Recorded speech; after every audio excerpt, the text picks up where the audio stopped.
Hello everyone, I'm Greg Paquin. And I'm Tiffany Savoy. And welcome to MCYFL's Top 10 Plays of the Week, where we bring you the best action that youth sports has to offer. And Tiffany, this time it means more than just football. That's right, Greg. This time it's all about cheerleading.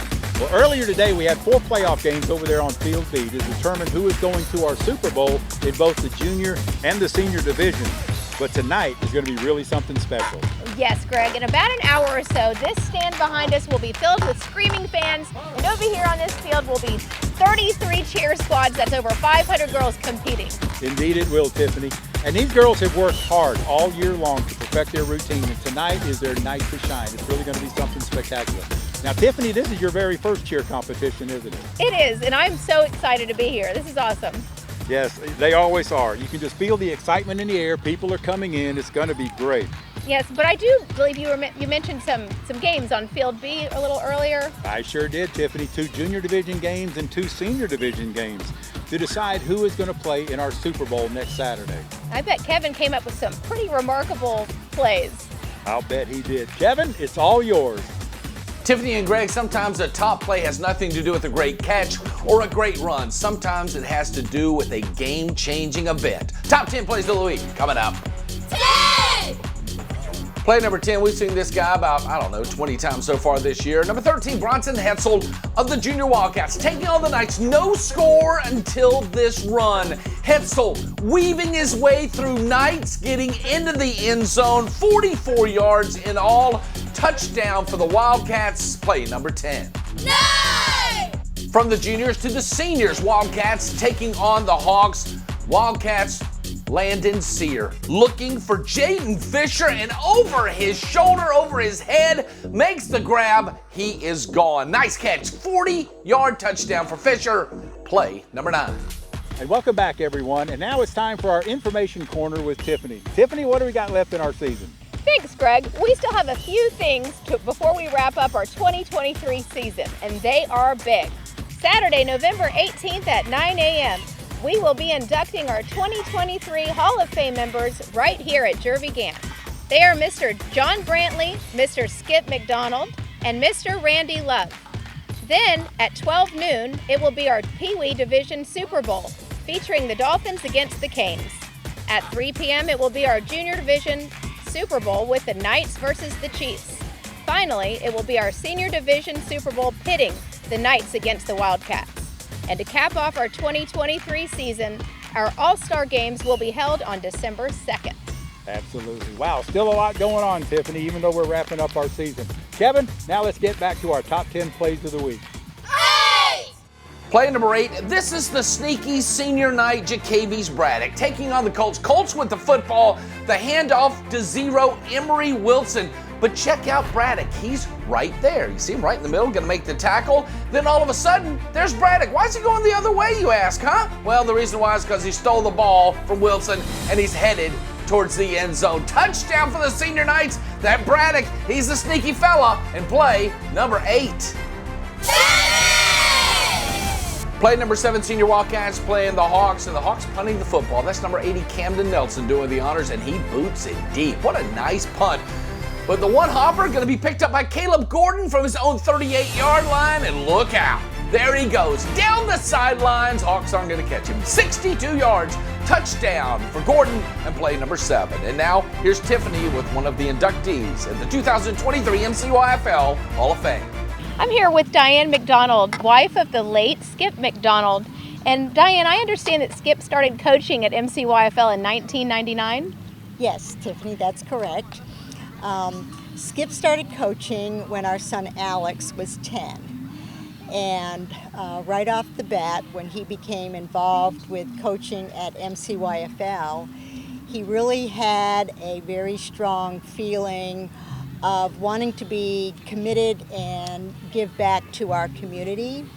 By that time, he was a criminal defense attorney of about 15 years experience, and he knew and wanted to make a difference with the youth.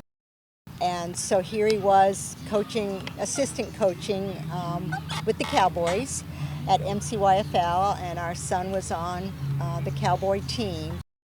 He just became committed to the core values here. Right. And he appreciated what the MCYFL's values were, which was making a difference with our youth here in Ocala. And it was his way of feeling he was giving back to the community. Awesome. And we understand that after the tragic death of your son, Alex, Skip really poured into the league after that. Do you want to tell more about that? Yes. As you know, anyone that loses a child as tragically as we did with Alex at his young age of 23, he felt like MCYFL was his family, and MCYFL, the directors and the coaches and the teams just supported us with all of their hearts, and it just meant so much to us. So we started a foundation, the Alex McDonald Foundation, and again, the purpose of that was to give back to the community. And so we have an annual pass, punt, and kick event in mid-October every year. This past year we had almost 120 participants of kids ages 5 to 15, and we give scholarship money to the high school graduating seniors that go on to college. And I believe this past year was our 9th annual pass, punt, and kick event. Yes. So Yes. he thoroughly enjoyed getting to know, the kids that, came back. We would come out here in halftime of a game and give out their trophies, and it really made us feel very good in our hearts. What a blessing. Yes. What a blessing. And so being inducted into the Hall of Fame next Saturday, what do you think he would think? So again, MCYFL, when Skip was diagnosed 3 years ago, they came, once again with their heart and their kindness. And so throughout his illness, they've all been just family to us. Up until, when he passed in January, again, MCYFL was there to support my daughter and I, and he would be totally smiling to know that he would be inducted into MCYFL's Hall of Fame. Wow. Wow. Well. And with that, Kevin, now it is time for our top 10 plays of the week. How about some defense? Junior Chiefs taking on the Colts. Chiefs with the football. That's number 16, Ethan Ritz. Watch the hit he puts on Cameron Evans of the Colts, recovered by Colburn Miller. Big time hit by Ritz. One more look. Evans is like, uh-oh, I'm in some trouble, and he had no chance. Fumbling the football. Colburn Miller picking up the ball. Nice defense by Ethan Ritz, play number 6. Play number 5, back to the senior Wildcats taking on the Hawks. Wildcats won big on Saturday, but the second half kickoff belonged to the senior Hawks, number 18, Josiah Sapp. Taking it off the ground, scooping it up, and there he goes. He will not be denied. 70 yards for Josiah Sapp. Touchdown for the senior Hawks, Josiah Sapp, and play number 5. Senior Knights taking on the Colts. Knights up 12-6 late first half. Knights with a 2nd and 20. Aiden Gillings looking for DeMarcus Smith, and just out of the reach of Richaven Anderson, caught by Smith, and he is gone. A dagger in the game because it was a 6-point game at that point, but now all of a sudden it's a 12-point game, and look at Mama, Grandma, who is that? Way to go, DeMarcus Smith, touchdown, and play number 4. Welcome back to MCYFL's Top 10 Plays of the Week. Now we have a special guest as Hall of Fame inductee John Brantley has a conversation with Greg. Thanks, Tiffany. Yes, I'm here with John Brantley. And John, you played the first year this league was founded by your dad. In fact, I played on the same team with you, the Cougars. And then you went on to Forest High School, won a state championship there, and then on to the University of Florida where you were a quarterback. And now you're presently the head coach of Trinity Catholic, and yet you still come back and you support the league every year through the John Brantley Challenge, the golf tournament. What does this league mean to you? Well, Greg, it goes back to, that first year. And It ain't like it was yesterday or anything by any means, but I remember being out at Booster Stadium with the Cougars. I think there was 5 teams, 6th through 8th graders. They had just eliminated middle school football in the state of Florida. So that was kind of a program that Dad went to. We had already played 3 years of tackle football in South Carolina. We moved to Ocala in 1970, Scott Brantley and myself, and then we started the league. So it was a unique thing because 6th through 8th graders, no weight limit, no red caps, Exactly. none of the rules that now that kind of don't restrict but make it an equal playing field. We played through those times, and that was the start, and heck, that was fun out at Booster Stadium. Absolutely. There were some great times. We traveled all over the place back then. We played in Dunellen, we played at Lake Weird, all over the place. And now we've got this home, and you were a big part of establishing this for us. So this league still must mean a lot to you. Well, it does, and just to carry that forward, I followed it, was on the board a bunch of years there, and then we started the Brantley Golf Challenge, which MCYFL is the benefactor of those proceeds and everything. But we're always going to be a part of that. That's what my dad got started here. It's very personal to Scott and I. My son played here. I was fortunate enough to coach 4 years. It got me started. I talked to Mark Andel. He's going to hopefully be a part of the induction and come to be a part of that. He talked me into being a coach, and it started right over there on the side field here at Jervey Gant when I was sitting on the back of a pickup shaking my head questioning what the coaches were doing. And finally Mark Andel with Splash Time Pools came up and said, "John, either get off the truck and coach or get in your truck and get the heck out of here." So I made the mistake of getting off the truck and start coaching, and still coaching today out at Trinity Catholic, like you mentioned. That's awesome. So it was a great introduction to and it just shows you, it can take you anywhere, this coaching here at MCYFL. Exactly. Well, you join your brother Scott on the wall over there. You got to be proud about that. So we are definitely proud to induct you into the 2023 class of our Hall of Fame, John. Well, it's a real thrill to be there from the start and see what it is today, and to go out and get these proceeds, to get these stands to where we didn't have to go off campus here to have our cheer competition. We've been able to do a lot of positive things, and the reason we got that second field right here is because we were turning away kids, as you remember, from playing football, and there's no reason that we should be turning away our youth of Marion County from playing sports. We got to adapt and do the things that we did and raise the money that Mr. Craggs and so many friends of ours helped build this field, and Pennies for Park and the city of Ocala. Everybody came together to make this happen. Well, a lot of people don't realize we don't get any government funding. All this was raised by people like you and your family to get out there and raise the funds that we can have this great facility. But anyway, I want to be the first to welcome you to our 2023 class of our Hall of Fame, John. Congratulations. Thank you, Greg, and thanks to everybody here that makes it happen here every Saturday. I know I'm not here every Saturday, but there's so many people that make this thing happen, and I'm so appreciative to go out and brag and talk about MCYFL, and we'll continue to do the Brantley Golf Challenge to help you out as much as we can. Awesome. Now I'm going to put you on the spot, big guy. You're going to throw it to the next segment, which is our verse of the week with Tiffany. So just say, Tiffany, here you are with the verse of the week. Look dead into the camera. You can do this. All right, Tiffany, it's the verse of the week. Can you handle it? Yes, I can, John. And instead of saying what I want to say, I'm just going to go right into the verse of the week. It's out of 1 John 3:18. It says, "Dear children, let's not merely say that we love each other. Let us show the truth by our actions. Actions speak louder than words." That's right, Tiffany. Don't just say it. You've actually got to live it. Well, speaking of living, Kevin, let's see what we got going on with the top 10 plays of the week.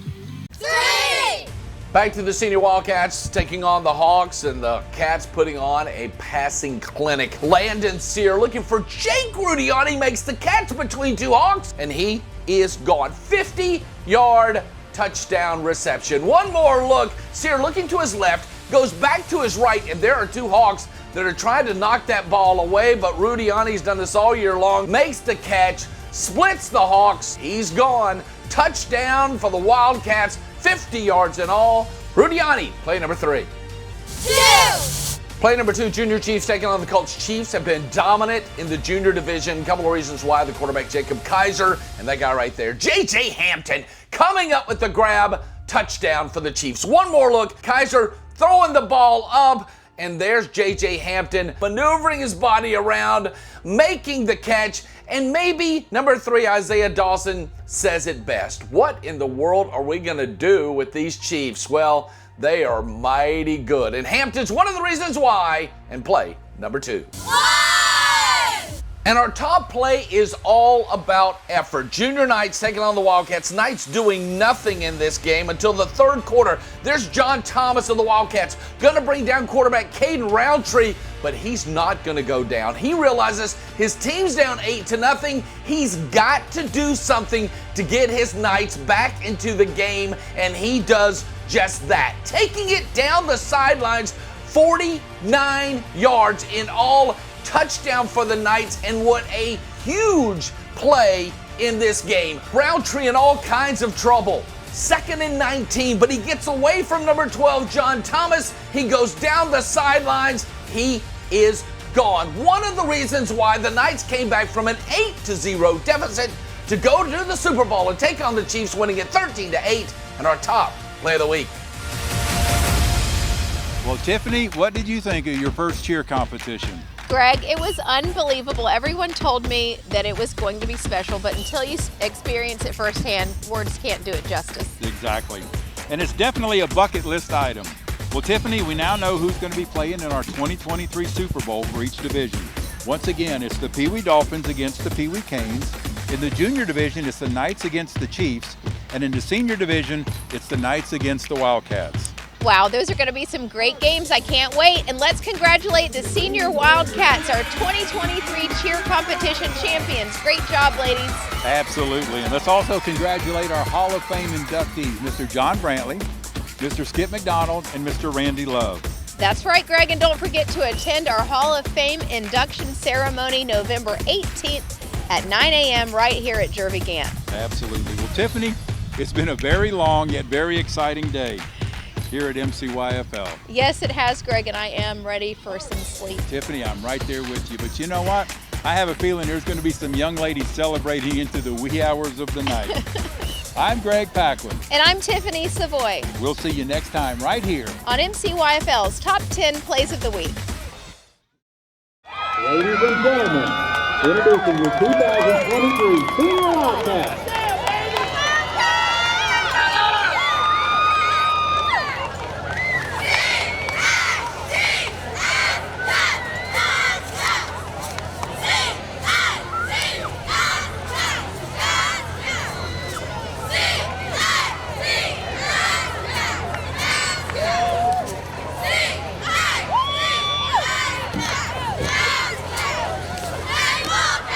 Come on, get loud,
Ladies and gentlemen, your 2023 Senior Wildcat Cheerleaders.